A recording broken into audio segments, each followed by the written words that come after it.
Mason was 38 years old, made $62,000 a year as a ground crew chief at Denver International Airport, and was, at this exact moment, listening to his marriage die.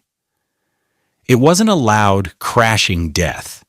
It was a death by 1,000 cuts, delivered in a calm, melodic voice, from a list written on expensive cream-colored stationery. The paper probably cost $5 a sheet. It was Sunday morning, 8:03 a.m., sunlight thin and pale, sliced through the large kitchen window of their Park Hill home, a restored 1920s bungalow that had cost him, $1.2 million. The light caught the diamond on his wife's hand, a 3-carat stone he'd paid $94,000 for, and scattered tiny, cold rainbows across the granite countertop. Janae sat opposite him at the custom-built oak table, a piece she'd commissioned for $12,000. She wore a silk robe, a deep emerald green that made her luminous brown skin glow. It had cost $900. She hadn't made coffee. She'd simply sat down, placed the single sheet of paper in front of her, and said, "Mason, we need to talk about the future of this relationship. I've made a list of conditions, 10 of them, non-negotiable." He had just come in from his morning run, still in his 5-year-old New Balance running shoes, and a gray, sweat-dampened t-shirt that had probably cost $20 at Kohl's. He felt the chill of the air conditioning on his skin, a stark contrast to the heat building in his chest. He said nothing. He just watched her, his expression placid, his hands resting on his knees. He had known this was coming, he just hadn't known the exact script. Now, he was getting it, word for word. "First," Janny began, her voice devoid of any emotion except a chilling sort of transactional boredom, "you will initiate a wire transfer of $500,000 from your inheritance account to a new personal account that will be in my name only. This is for my security and to fund the gallery's expansion." Mason's parents, both public school teachers, had lived frugally, invested wisely, and passed away 2 years ago within 6 months of each other. They had left him their modest home, which he'd sold, and a portfolio worth $1.5 million. That money had bought this house, paid for Jana's Lodo Art Gallery lease, and funded her entire lifestyle. Of that inheritance, about $600,000 remained in a brokerage account. She was demanding almost all of it. He simply nodded, his eyes fixed on her face. He was a sturdy, quiet black man, with a neat fade and calloused hands that could guide a 300-ton Airbus into its gate in a blizzard. He was not a man given to dramatics. His stillness seemed to encourage her. "Second," she continued, glancing down at her list, "you will cease all communication with your sister, Tasha, permanently. Her negativity and working-class mindset are a drain on our potential." A muscle in Mason's jaw twitched. Tasha, a single mom who worked as a nurse, was the only family he had left. She was the one who called him after a long shift just to see if he was okay. She was the one whose son, his nephew, he was helping put through community college. "Third," Janae said, turning the invisible knife, "you will establish an annual stipend of $50,000 for my father. He sacrificed so much for me, and it's time he was comfortable." Her father was a 65-year-old man who had worked a series of odd jobs and had a notable talent for losing money on bad investments. Mason thought of his own father, who had worked 2 jobs for 30 years, driving a school bus in the mornings before teaching history all day, just to build the very nest egg Janae was now carving up like a Thanksgiving turkey. The outrage was a physical thing, a hot, metallic taste in the back of his throat. But his face remained a mask of calm. He had to stay calm. Everything depended on it. What was about to happen here was not a negotiation. It was the final scene of a play he had been rehearsing in his mind for 48 agonizing hours. And Janny had no idea she was the one walking into a trap. Have you ever been in a situation where you knew a storm was coming, but everyone else thought it was a beautiful day? Tell us about that feeling in the comments below. We've all been there, and your story matters. Janai, misinterpreting his silence as cowed acceptance, pressed on, a faint, triumphant smile playing on her lips. She had no idea what was already in motion, what one simple envelope in his gym bag contained. She had no idea that her carefully constructed list of demands was already obsolete. The facade had been expertly built, mostly by Janai. Their life, to any outside observer, was a portrait of aspirational success. The Park Hill home was featured in a local design magazine. Janai's gallery, Devereaux Contemporary, was a chic, minimalist space in Lodo, the trendy, expensive heart of Denver's art scene.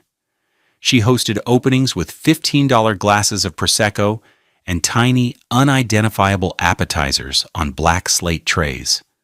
Mason would attend, standing awkwardly in his one good suit, a $250 Navy number from Men's Warehouse, while Janai mingled in a $2,000 dress, her laughter echoing in the high-ceilinged room.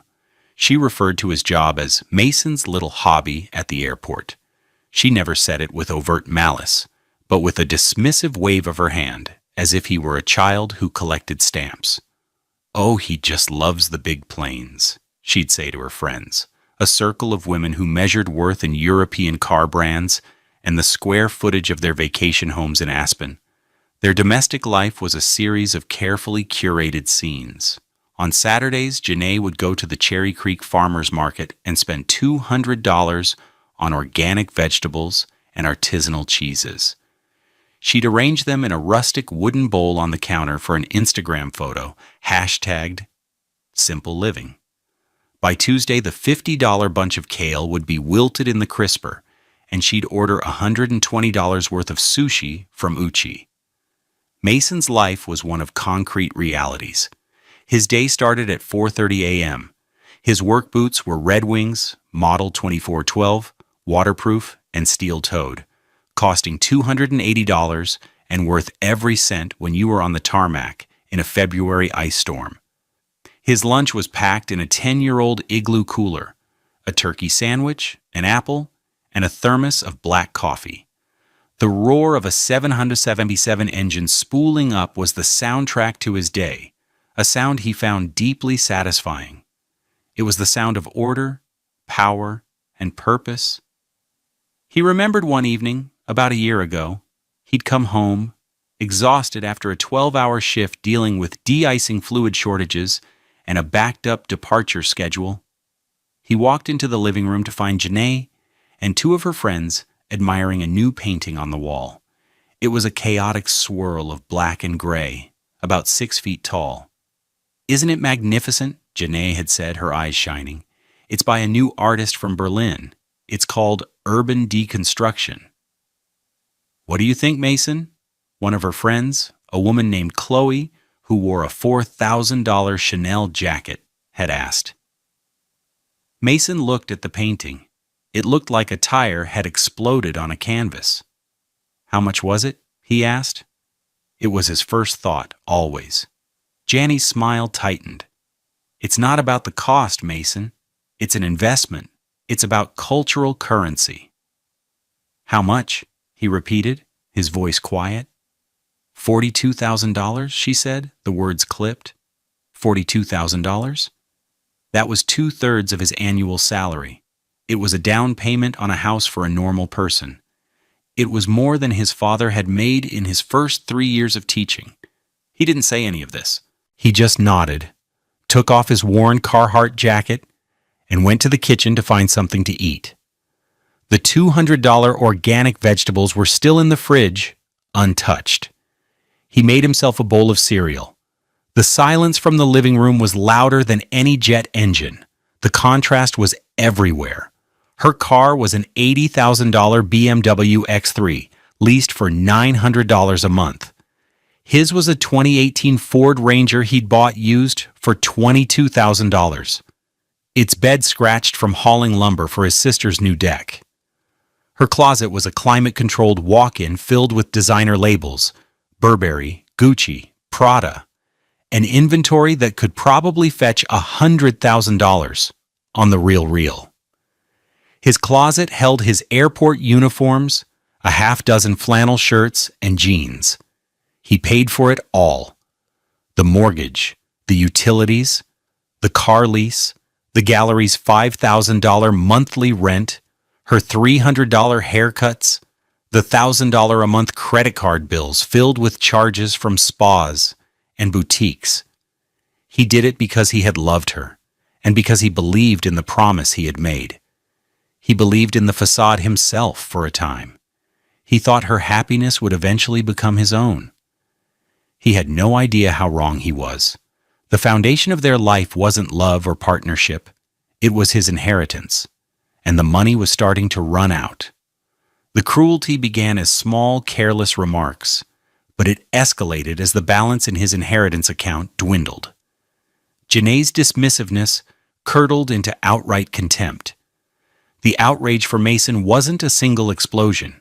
It was the slow, relentless accumulation of 1,000 moments of humiliation. It was the dinner parties where she'd tell the story of how they met, editing it for her audience. In her telling, she had rescued him from a life of obscurity. He was so simple, she'd say with a soft, pitying laugh. But I saw a diamond in the rough. Her friends would coo, looking at Mason as if he were a piece of reclaimed furniture she'd artfully restored. He'd just sit there, sipping his water, feeling his skin crawl. One particularly brutal evening, about 6 months before the Sunday ultimatum, they were at a gallery fundraiser. Janae was talking to a potential patron, a wealthy property developer named Marcus Thorne. Mason was standing beside her, a silent accessory. "And my husband Mason, he works at the airport," Janie said, a little too brightly. Thorne, a man in an $8,000 Brioni suit, turned to Mason with a look of mild curiosity. "Oh, really? Management? Logistics?" "He directs the planes on the ground," Janae answered for him, her voice laced with a humor only she found amusing. "You know, with the little orange sticks." She made a comical motion, waving her hands around. Thorne gave a polite, confused chuckle. Mason felt the blood rush to his face. In that moment, in front of this stranger, she had reduced his profession, a job that required immense responsibility, technical knowledge, and calm under pressure, to a child's game. A job that ensured men like Marcus Thorne could fly their private jets safely. He felt 2 inches tall. He wanted the floor to swallow him whole. "It's a union job," Mason said, his voice level. "Good benefits, a pension." He said it just to say something real, something solid in the face of her airy dismissal. Jana's smile froze. She touched his arm, her fingers pinching him just hard enough to be a warning. "He's such a pragmatist," she said to Thorne, steering the conversation back to a $20,000 sculpture. Mason excused himself and spent the rest of the evening by the bar, nursing a single club soda, the ice cubes clinking against the glass like tiny, distant alarm bells. The arguments at home became more frequent, always circling back to the same 2 themes: his lack of ambition and her need for more money. "The gallery needs a capital infusion, Mason," she said one night, scrolling through her iPad at the kitchen table. "I want to bring in a major international artist. It will require a $75,000 advance." "Janae, the account is not a bottomless well," he'd said, trying to be reasonable. "We've spent almost $1 million in 2 years on this house, on the gallery, on everything." She looked at him, her eyes cold. "It's your parents' money. Don't you think they would want me to be successful? To build something lasting? Or would they prefer you just keep it parked in some boring index fund while you play with your airplanes?" The mention of his parents was a deliberate, calculated cruelty. She was weaponizing their memory against him. "My parents believed in hard work, Jenny. They believed in living within your means." "Oh, please," she scoffed. throwing the $150 Apple Pencil onto the table. Don't give me the salt of the earth lecture. They were teachers in a flyover state. They had no vision. I do. You are holding me back, Mason. Your fear, your smallness, it's like an anchor. The worst, however, involved his sister. Tasha had never liked Jenny, a fact she made no effort to hide. She saw Jenny for exactly what she was. Tasha's visits to the Park Hill house were always tense. She'd walk in, her beautiful locks adorned with silver beads, wearing her comfortable nursing scrubs after a long shift, and look around the cavernous, art-filled living room with a skeptical eye. One Saturday, Tasha came over with a pot of her famous chili, a peace offering of sorts. Janae looked at the pot as if Tasha had brought a live animal into her pristine kitchen. "How thoughtful," Janae said, her voice dripping with condescension. "I'm sure we can find a Tupperware for that. We're having sea bass tonight." She didn't offer Tasha any. Later, after Tasha left hurt and angry, Janae turned on Mason. "I don't want her in this house anymore. She brings this aura of struggle with her. It's depressing. And her son keeps calling you for money for his textbooks. It's tacky." "That's my nephew, Janae. And that's my sister, the only family I have," he'd yelled, his voice finally breaking its calm facade.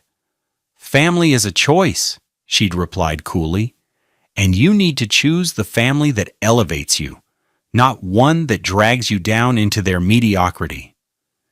Each of these moments was a deposit into a bank of outrage. He was absorbing it all, the casual cruelty, the public humiliations, the attacks on his family and his profession. He was becoming saturated with it. He didn't realize it at the time, but this slow-burning anger was forging something new inside him. Not hatred, but a cold, hard resolve. He was still playing by the rules of their marriage, trying to fix what was broken. He didn't know that Janae had already thrown the rule book away and was writing a new one that would give her everything and leave him with nothing. And he was about to find that out. The discovery happened on a Thursday evening, 3 days before the Sunday ultimatum.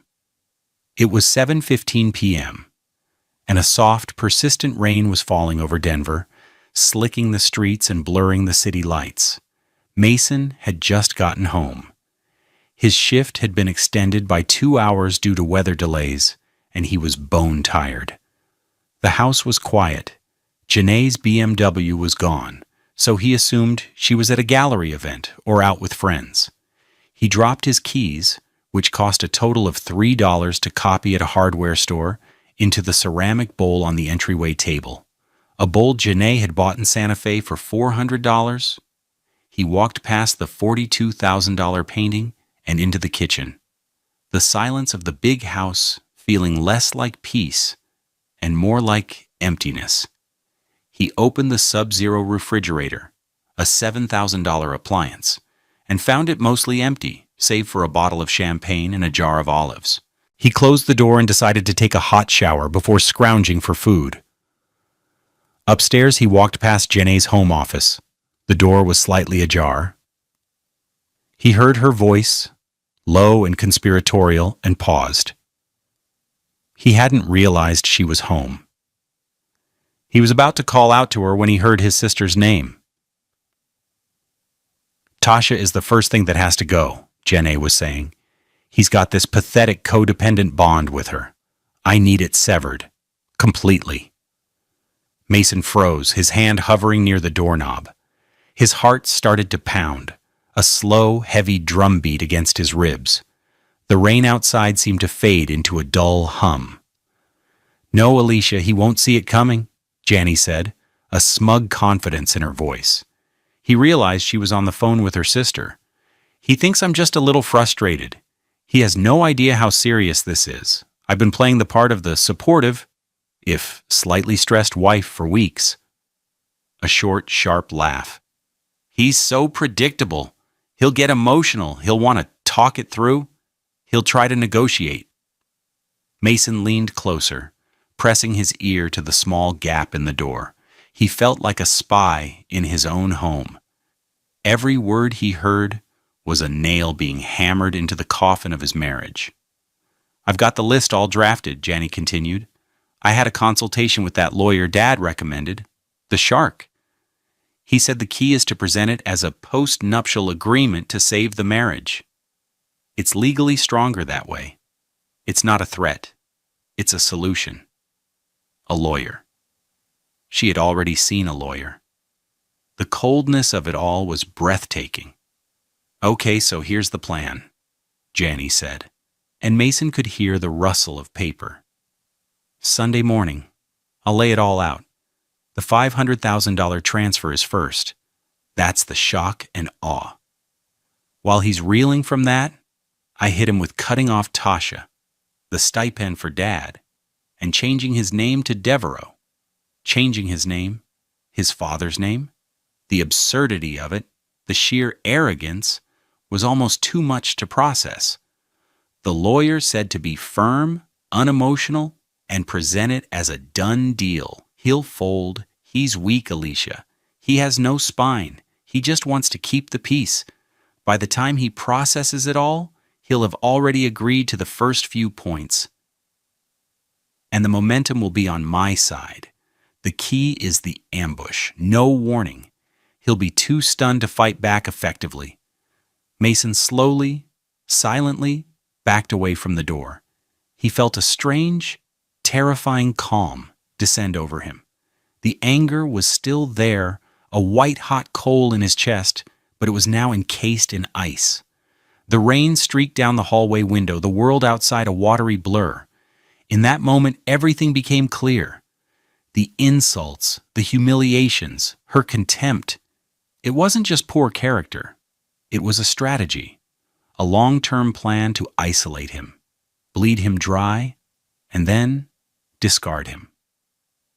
He walked into their master bedroom, the one with the $20,000 mattress and the view of the professionally landscaped garden, and saw his own reflection in the mirror. He saw a man who had been played for a fool. But the man looking back at him was not weak. He was not without a spine. He had just been operating under a different set of rules. Rules like loyalty, love, and honor. Now he knew the real rules of the game Janae was playing, and he knew with absolute certainty that he was going to win. He took a deep, steadying breath. The time for talking was over. The time for being hurt was over. The time for strategy had begun. He pulled out his phone, the screen a bright rectangle in the dim light. He didn't search for marriage counselors. He searched for best divorce attorney in Denver. Friday morning at 9 a.m., Mason was not on the tarmac at DIA. He was sitting in a leather wingback chair that probably cost more than his Ford Ranger's engine. He was in the downtown Denver office of Miller, Collins & Singh, a law firm whose name was etched in discreet gold leaf on a thick glass door. He had taken a sick day, the first one in 3 years. Mr. Jonathan Collins was a tall, impeccably dressed black man in his late 50s. He wore a crisp white shirt, a subtly patterned silk tie, and a suit that looked like it had been custom-made in London. It probably cost $10,000. He exuded an aura of calm, lethal competence. He listened to Mason's story without interruption, his hands steepled on his vast mahogany desk. On the desk sat a single, framed photo of him, with his wife and 2 daughters, all of them smiling. Mason recounted everything. The slow erosion of his marriage, Janae's spending, the public humiliations, and finally, the conversation he had overheard. He spoke in his usual quiet, measured tones, but Mr. Collins heard the steel beneath the surface. When Mason finished, the lawyer was silent for a long moment, his dark eyes studying Mason's face. "She called you weak," Mr. Collins said, his voice a low, resonant baritone. "She said you had no spine. She believes you will fold under pressure. This is her critical mistake, and it will be her undoing." He leaned forward. This is not a negotiation, Mason. This is a rescue mission.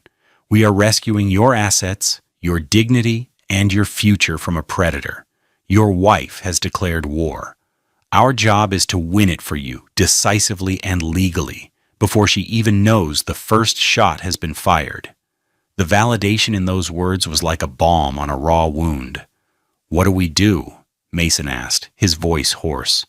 We act first. We act fast. And we act silently, Mr. Collins said, his energy shifting from pensive to kinetic. Today, right now, we will draft and file a petition for dissolution of marriage. We will simultaneously file for a temporary financial restraining order. This will freeze all marital assets, including your inheritance account, and prevent her from moving, selling, or borrowing against any property. The house, the cars, the bank accounts, all of it will be locked down as of the moment a judge signs this, which will be this afternoon. He continued, laying out the strategy like a battle plan. The petition and the TRO will be held by the process server. They will not be served to her yet. We wait for her to make her move. You said she plans to ambush you on Sunday morning? Mason nodded. Perfect, Collins said, a thin, cold smile on his face. She will walk into her own trap. She will read you her list of illegal and unenforceable demands. And in doing so, she will be creating evidence against herself. Evidence of extortionate intent. He picked up a pen. There's more.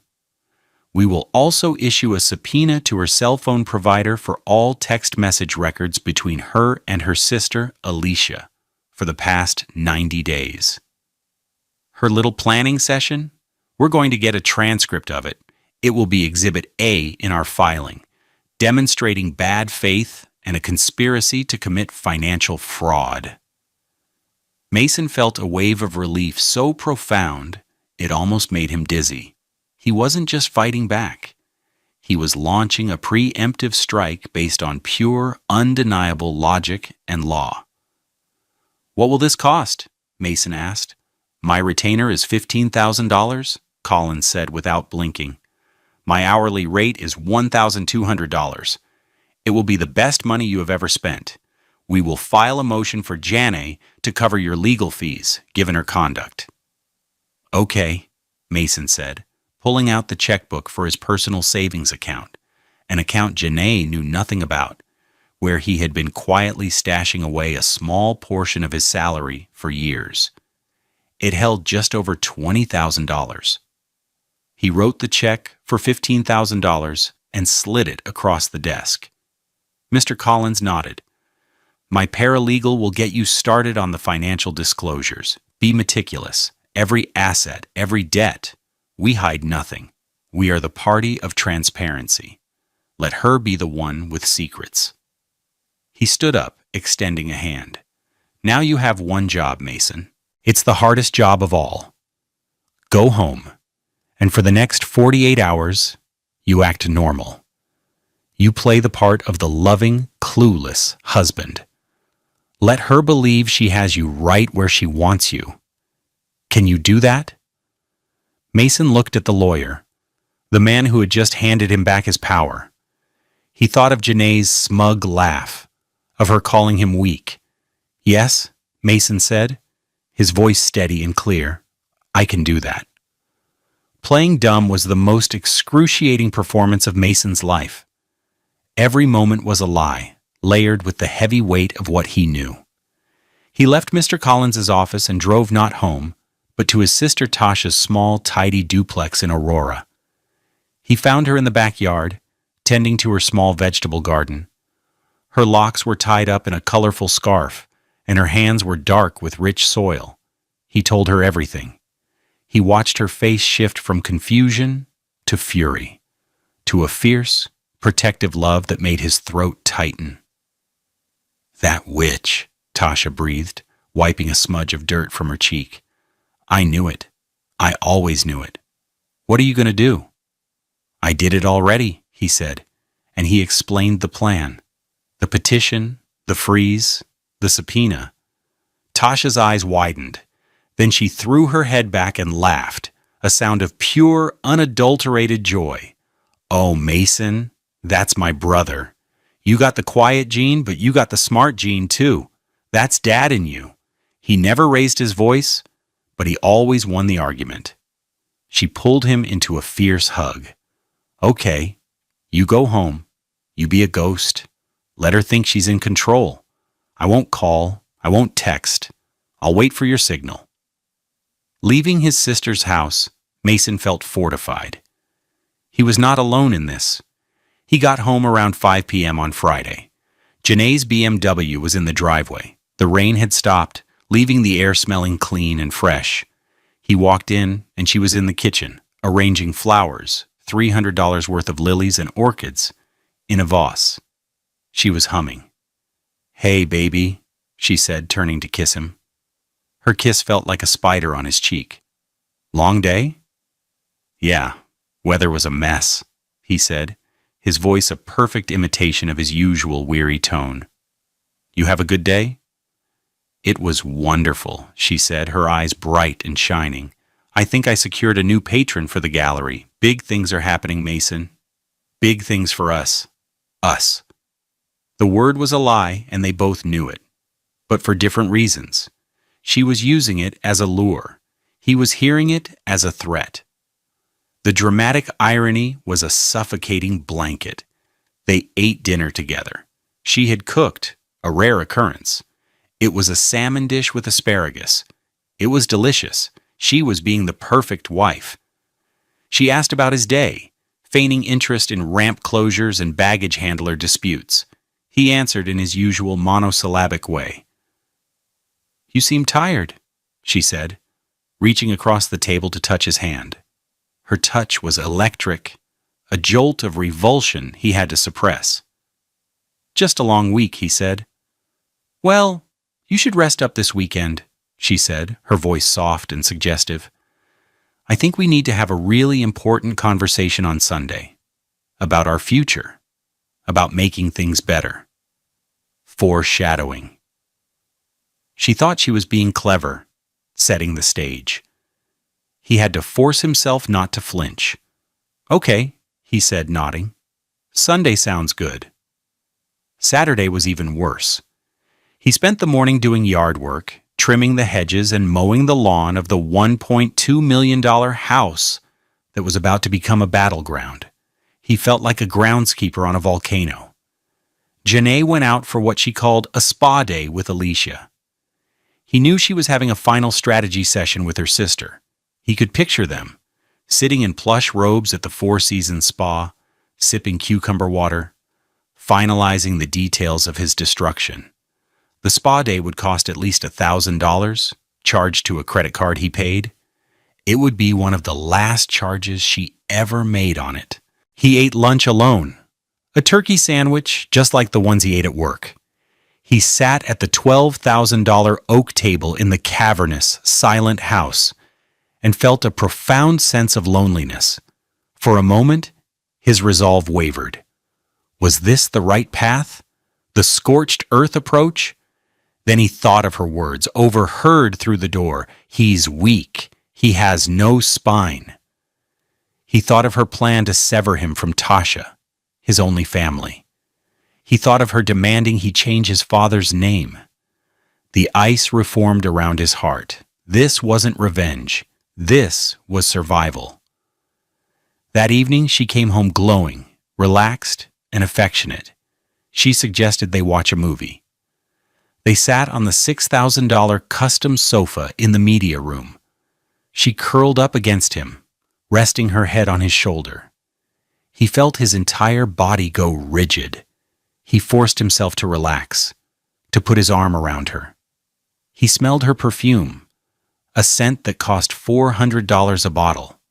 It now smelled like betrayal. He stared at the screen, not seeing the film, just counting the hours until Sunday morning.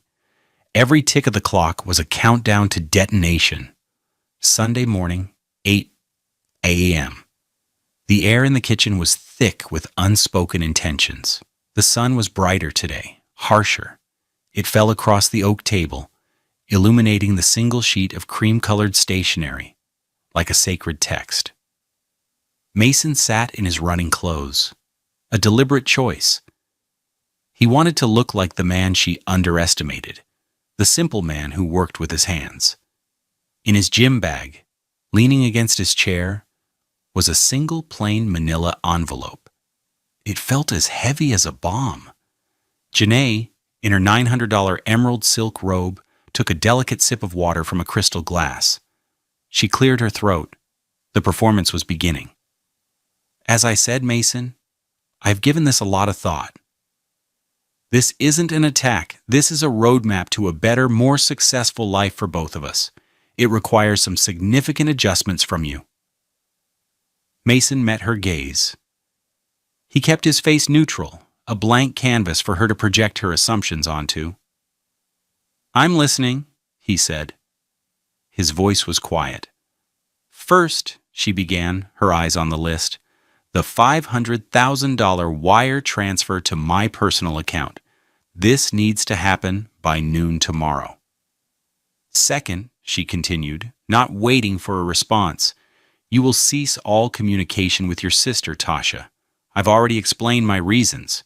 Her influence is not productive for our goals.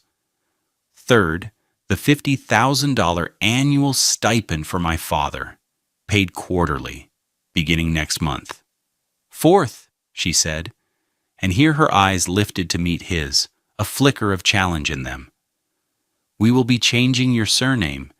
You will legally become Mason Devereaux. It presents a more unified, powerful front for the brand I am building. Mason just nodded slowly. He could see the flash of triumph in her eyes. He was folding, just as she'd predicted. He was being weak. Fifth, she went on, her voice gaining confidence, you will resign from your position at the airport, effective immediately. Your new role will be business manager of the gallery. It is, of course, an unpaid position. Your contribution to our joint success. Sixth, the title for this house will be transferred solely into my name. It's a matter of asset protection for the business. Seventh, you will sell your truck. It's an eyesore. We will share my BMW. I will, of course, have priority. He felt a strange sense of detachment, as if he were watching a movie. He could see the scene exactly as Mr. Collins had described it. She was creating evidence of her own bad faith, word by word. Eighth, she said, her tone becoming almost breezy, we will operate on a strict lifestyle budget of $15,000 per month, which I will manage. This covers all clothing, dining, travel, and entertainment. Ninth, you will be required to attend all my professional and social functions.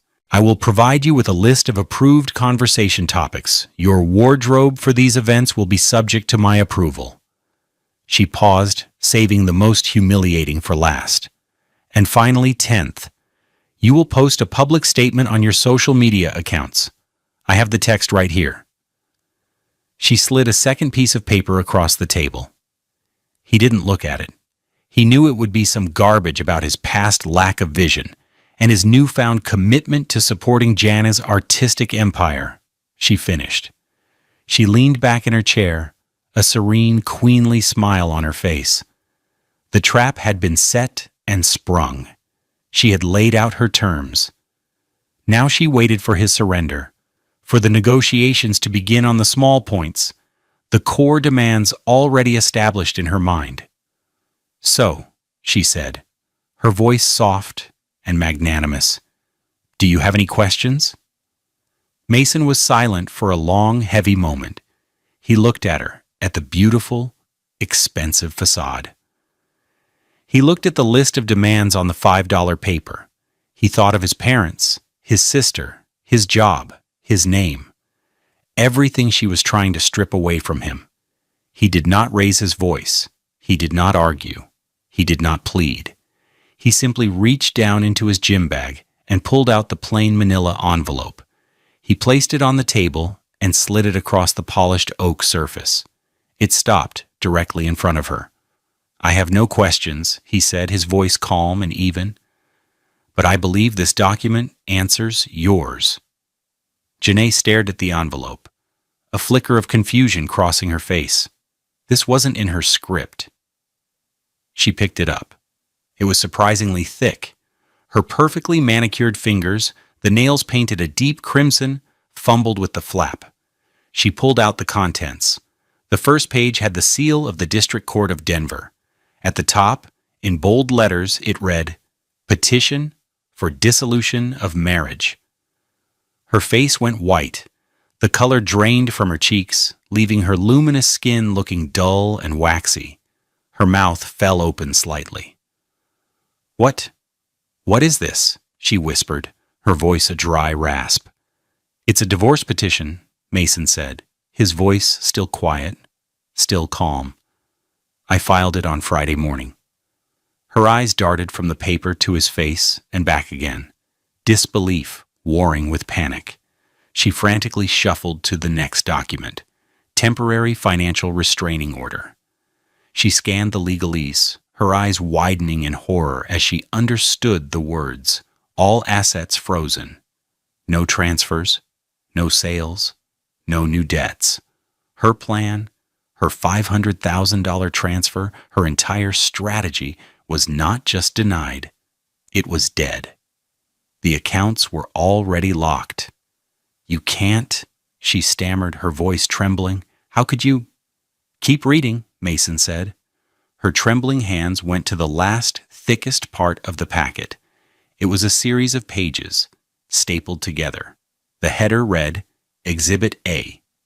Transcript of subpoenaed text messages. She saw the names at the top, Janae Devereaux and Alicia Devereaux. She saw the dates. She saw her own words, her own smug, cruel words, typed out in cold, black ink. "He's weak, Alicia. He has no spine. The key is the ambush. No warning. I had a consultation with that lawyer Dad recommended, the shark. He'll fold." She read the transcript of her entire plan, her conspiracy with her sister to fleece him, to isolate him, to break him. It was all there, every damning word. Janae looked up from the papers, her face a mask of utter devastation. The queen was gone. The confident, powerful woman in the silk robe was gone. In her place was a terrified, exposed stranger. The silence in the room was absolute. It was the sound of a world collapsing. She opened her mouth to speak, but no words came out. She just stared at him, her eyes filled with a dawning, terrible understanding. She hadn't been the hunter. All along, she had been the prey. And the trap had just snapped shut. The collapse was not a single event, but a cascade of consequences, each one a direct result of the life Janae had built on a foundation of lies and Mason's money. The temporary financial restraining order was a guillotine that severed her from her lavish lifestyle instantly. The first domino fell Monday afternoon. Mason was at work, standing on the breezy expanse of the tarmac at DIA, the snow-capped Rockies a majestic backdrop. His phone, which had been silent all day, buzzed. It was a text from Janae. "My credit cards were just declined at Neiman Marcus, all of them." "What did you do? This is insane, Mason. Call me." He read the message and put the phone back in his pocket without replying. He looked up at the sky, a brilliant, cloudless blue, and took a deep breath of the cool, dry air. It was the first clean breath he'd taken in years. The next message came an hour later, more frantic. "I tried to pay the gallery rent. The account is frozen. The gallery account. Mason, this is my business. You are destroying my business. Call me now." He knew, because Mr. Collins had explained it, that since the gallery was funded entirely with marital assets, his inheritance, and had never turned a profit, it was considered a marital liability, not a separate business. It was frozen, along with everything else. Then came the voicemails. He listened to them that evening, sitting in his quiet Ford Ranger in the airport employee parking lot. The sun was setting, painting the sky in fiery shades of orange and purple. Voicemail 1, 3:15 p.m. Janae's voice, tight with anger. Mason, I have been calling you. You are playing a very, very stupid game. My lawyer will tear this ridiculous petition apart. You have no idea who you're dealing with. Voicemail 2, 4:30 p.m. Voice cracking, panic setting in. Okay, look, the list was just a starting point. A negotiation tactic. You can't be serious about this. A divorce? Over a conversation? You are blowing this completely out of proportion. You have to undo this freeze. The gallery's reputation will be ruined. Voicemail 3, 6 p.m. Pleading, the arrogance gone. Mason, please call me. We can talk about this. I was stressed. I didn't mean it. Not all of it. We can forget the list. We can go back to how things were. Please. But they could never go back. He knew that now. The person she was when she thought he was weak was the real Janae. The consequences rippled outward. Her father called her, furious. The promised $50,000 annual stipend was not just gone. The very idea of it was now evidence against her in a divorce proceeding. He screamed at her for being so stupid as to get caught. Her sister, Alicia, was implicated directly by Exhibit A.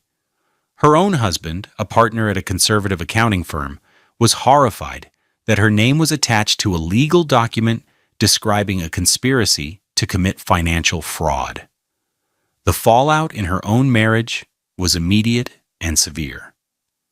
Janae's patrons and friends from the art world began to distance themselves. The gallery, unable to pay its rent or its artists, was effectively shuttered overnight. The news of the asset freeze and the ugly divorce spread through the gossipy Lodo art scene like wildfire. Janae, the curator of cultural currency, was suddenly bankrupt, financially and socially.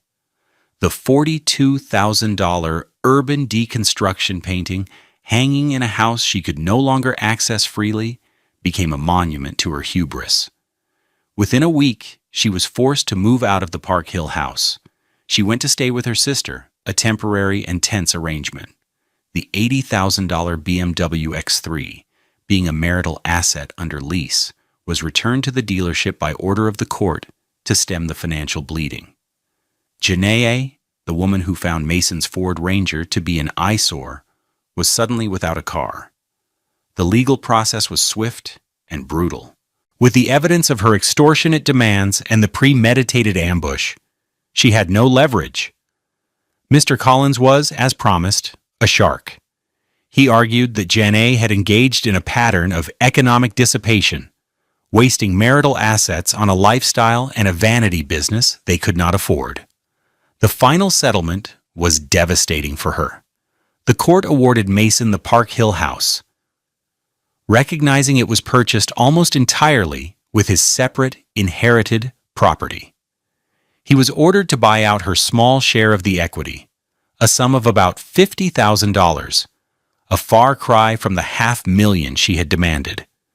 The remainder of his inheritance was classified as his sole and separate property. She was awarded no alimony given the short duration of the marriage and her documented bad faith. She was, however, ordered to pay for half of Mason's $15,000 legal fees. She was left with her $50,000 buyout, a mountain of personal debt from her shopping habits, a ruined reputation, and a collection of designer clothes in storage. She had gambled everything on the belief that he was weak, and she had lost everything. 1 year later, the sun was warm on Mason's face. He stood on a rocky overlook on the Deer Creek Canyon Trail, the vast, silent expanse of the Rockies stretching out before him. The air was thin, crisp, and clean. Below, the aspen leaves had turned a brilliant, shimmering gold. It was a beauty that didn't require a price tag or a critical review. It just was. He wore a simple pair of hiking boots, a flannel shirt, and the same comfortable jeans he'd always owned. In his backpack was a thermos of coffee, a turkey sandwich, and an apple. He was alone, but he was not lonely. The silence of the mountains was a peaceful, healing presence. His life had been rebuilt, not on the grand scale Janae had envisioned, but on a foundation of solid, simple truths. He still lived in the Park Hill house. At first, it had felt haunted by memories, the ghost of a life that was a lie. But he had systematically erased her. He sold the $12,000 oak table and replaced it with a simple, sturdy sturdy one from a local craftsman. He sold the $42,000 painting to a consignment shop for a fraction of its cost and left the wall blank. He enjoyed the empty space. He had Tasha and his nephew over for dinner every Sunday. They ate her chili in the quiet, uncluttered dining room, their laughter filling the space. He still worked at DIA. He hadn't just kept his job. He had deepened his commitment to it. He'd been promoted to training supervisor. Now he spent part of his week in a classroom, mentoring new ground crew hires, young men and women starting their careers.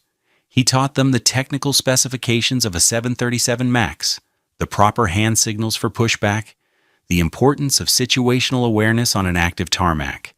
But he also taught them about integrity, about taking pride in a job well done, about the quiet dignity of essential work. He was helping them get their certifications, building their futures. His $62,000 salary felt richer than any inheritance. His phone buzzed.